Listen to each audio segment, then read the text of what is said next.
You've probably experienced this before. You open TikTok, Instagram, or YouTube just to watch one video. And then, suddenly, 45 minutes disappear, sometimes even 2 hours. And the weirdest part is, most of the time, you don't even remember what you watched. Just random clips, random memes, random people dancing, random drama. Yet somehow, you still kept scrolling. Why? Are people becoming lazy, weak, undisciplined? Not really. The real problem is much deeper than that. Because social media is not competing against your willpower, it's competing against your biology. And human biology is old, very old.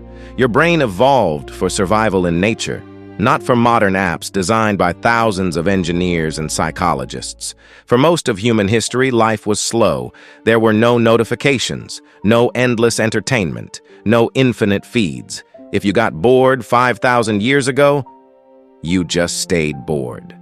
But today, the second boredom appears. We instantly escape it. Open app, scroll, dopamine, again, again, again.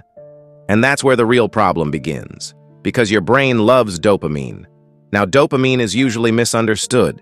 People think dopamine means pleasure, but actually, dopamine is more about anticipation. It's the feeling of, maybe the next thing will be good. And social media uses this perfectly. Every scroll is uncertainty. Maybe the next video will be funny, maybe shocking, maybe emotional, maybe useful. Your brain keeps chasing the possibility of reward. It's basically a slot machine in your pocket. That's why scrolling feels impossible to stop.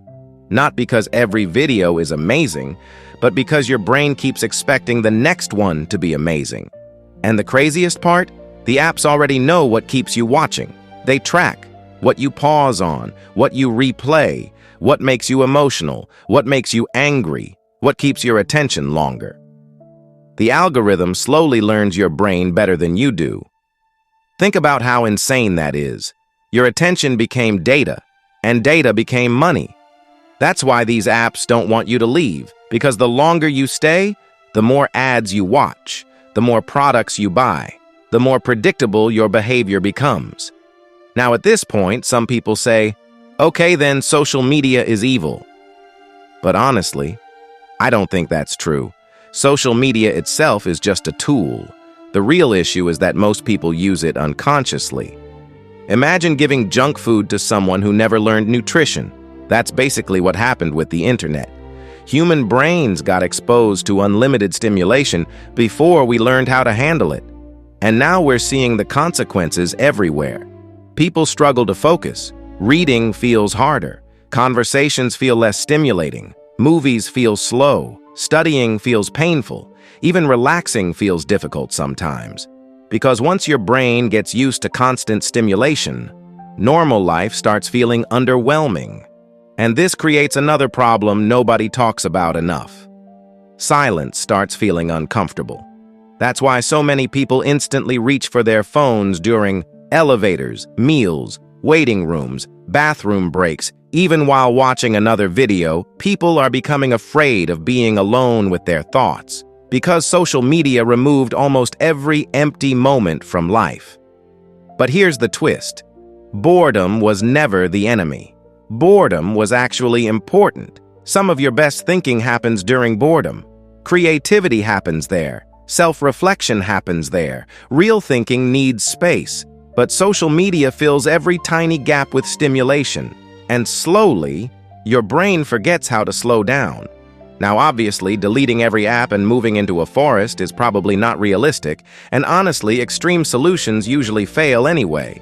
The goal is not to quit the internet forever. The goal is to stop being controlled by it. So instead of dramatic detoxes, start small. Turn off unnecessary notifications. Stop using your phone right after waking up. Don't sleep with your phone next to your pillow. Try doing one activity daily without background stimulation. Walk without music sometimes. Eat without videos. Sit in silence for a few minutes. At first, it feels uncomfortable. But that discomfort is your brain recovering. You're teaching it how to exist without constant dopamine. And slowly, your attention span starts improving again. You think more clearly. You feel calmer. Life feels less rushed.